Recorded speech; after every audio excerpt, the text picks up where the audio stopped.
Court of the Rings recap with Orion on September 29th.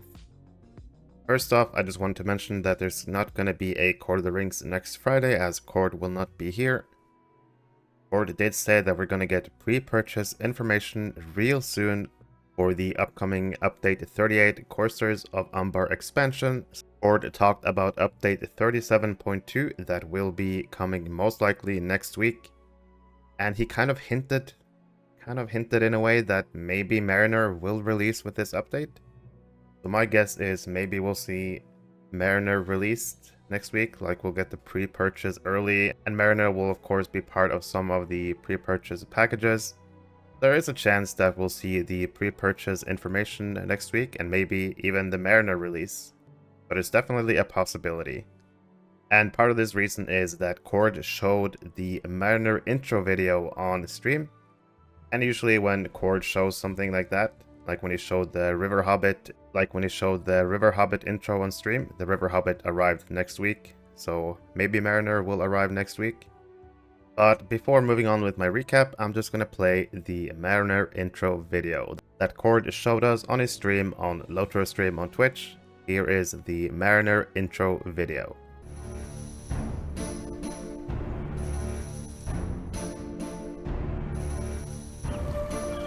Mariners have a noble history in Middle-earth, from Earendil of old, to the voyagers of Numenor, and on to the sailors and corsairs who now navigate Middle-earth's coastlines.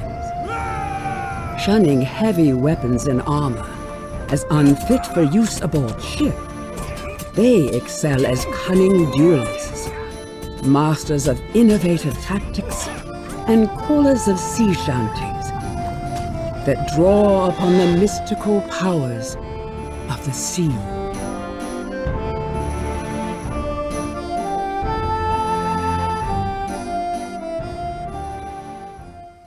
So that's the Mariner class intro video, and a fun fact, Cord actually played the flute that you hear in that video. That's what he said on the stream. But back to update 37.2, it'll most likely release next week. And we know there's some class fixes like Champion and Hunter are getting a DPS boost. There's going to be removal of some mitigation bypass that some classes have, such as Burglar, Hunter, and Champion. And the Guardian protection by the shield toggle bug will be fixed with this patch. So no longer when you get stunned will the protection by the shield toggle off. It should be staying on until you die. As usual, Cord mentioned the Q&A with Severlin, and when will Sev be on? Real soon, couple of weeks probably. Obviously not next Friday because Cord won't be here, but maybe the week after or the week after that we should see Severlin on with the Q&A. Quick mention of the next casual stroll with Scenario. On Wednesday, 2 PM Eastern Time, he will take a look at the Shield Isles. I will of course be covering that with a video, giving a recap of what happened, giving some screenshots of the area. And the week after he will look at Umbar itself. So good stuff to look forward to there. 2 brand new areas in some brand new places we've never seen in Middle-earth. Should be really interesting. And of course, since Orion was on the stream, there was a lot of talk about crafting. Quite a lot of news about crafting in this video. So with update 38, we're kind of entering a new era of crafting. There's going to be a lot of changes at crafting refresh. We've talked about a lot of this before in previous videos.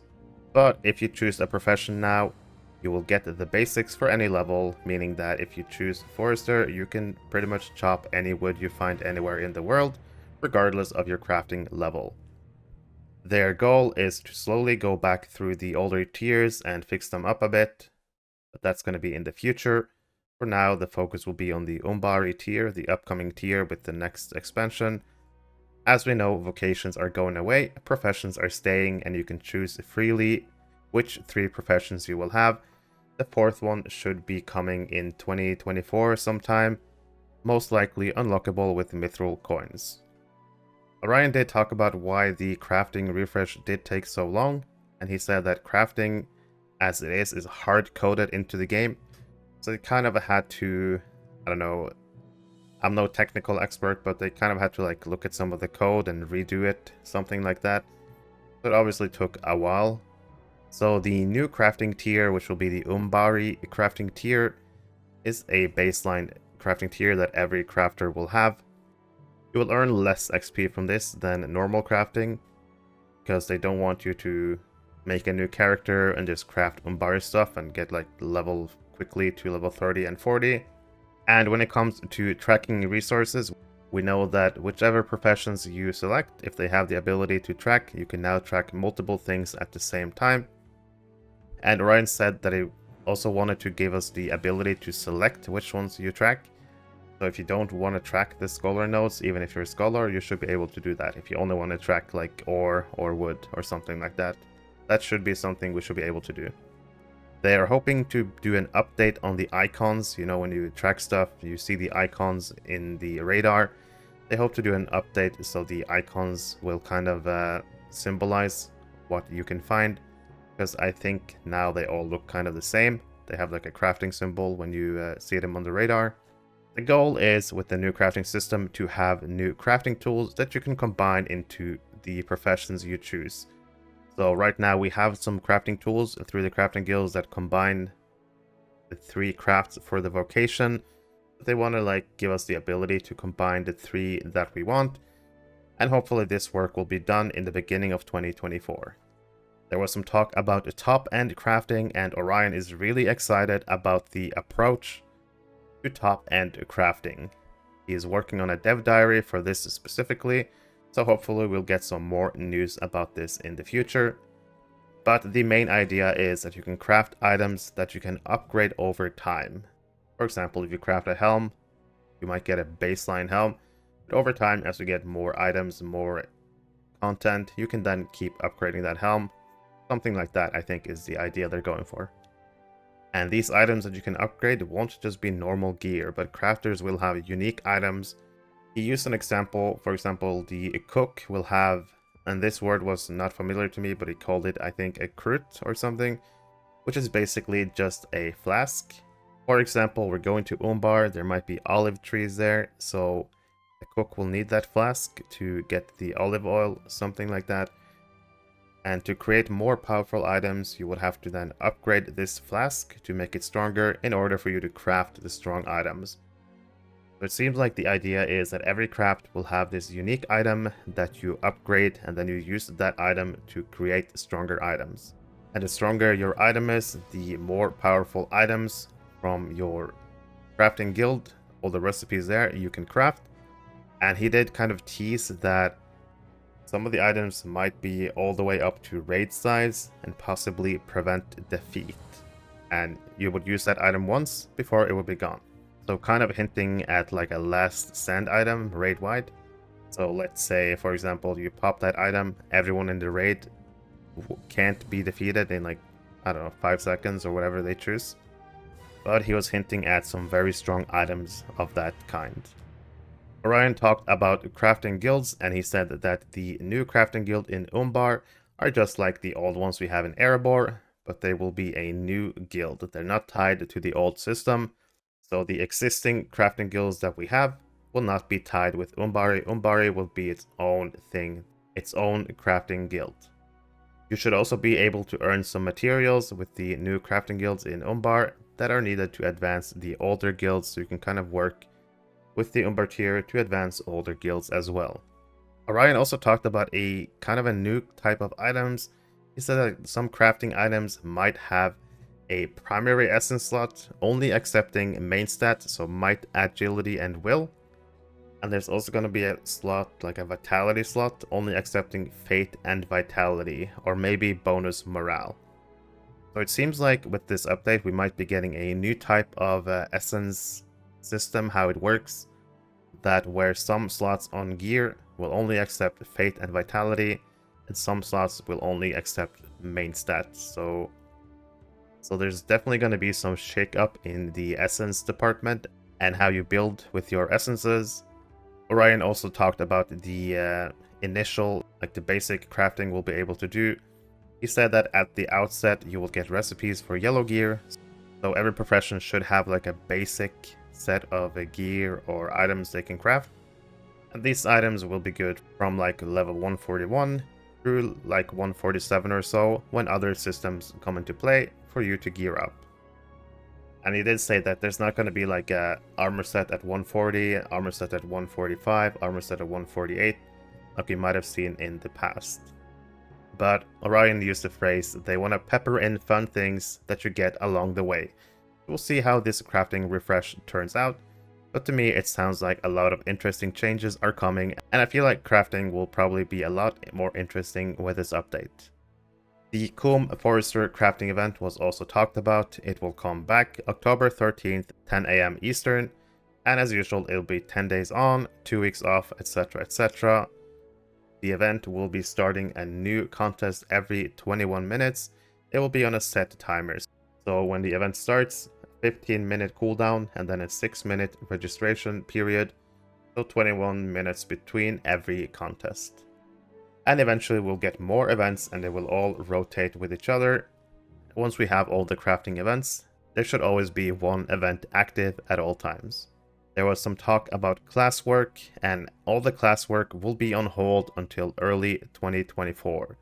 And the main reason for this is the Mariner. They want to see where the Mariner lands in the meta, how it works with other classes. And Orion actually did say that he's no longer doing the Hunter rework. Onum is taking over because Orion doesn't have time to do the Hunter rework. He has other things he needs to work on. So for the upcoming Hunter refresh, Onum will be taking over the lead there. There was a short mention about PvMP, and to make a long story short, you will have to wait for 2024 for some news and some changes to PvMP, but there are definitely plans for it. Orion was asked about main stat changes, you know, the changes that they initially implemented with the stat crunch that was reverted. They still feel it's probably necessary for the benefit of the game over time, but it's not coming now, it's not coming with update 38, it's still on hold. If it comes back, it will be in 2024. Orion said it's probably at least a year out if they decide to do this. So the main stat changes are far away from happening right now. There was a quick mention of delvings as well. Delvings will be coming to Umbar missions if and when they are missions. And like we know, delvings will follow the timeline of other content. So when we have like instances for tier 3, etc., we will get delving missions that can give you somewhat similar gear. Orion was also asked about fellowship maneuvers, and he did say that the FMs were made a bit more potent just recently, and they are actually thinking of bringing them back into group play, so quite exciting there. They are thinking about bringing back the fellowship maneuvers, maybe making them a bit faster, but I would certainly like to see them implemented in some mechanics, because it's always fun to coordinate and have people do their things in order. So hopefully fellowship maneuvers will be a thing in the future. If you enjoyed the video, please consider dropping a like and subscribing, as it really helps out the channel. And if you like LOTRO, I would really recommend joining my Discord servers. You can also support me directly through my Ko-fi website. If you're playing or looking to play Lord of the Rings online, there is one place you need to be.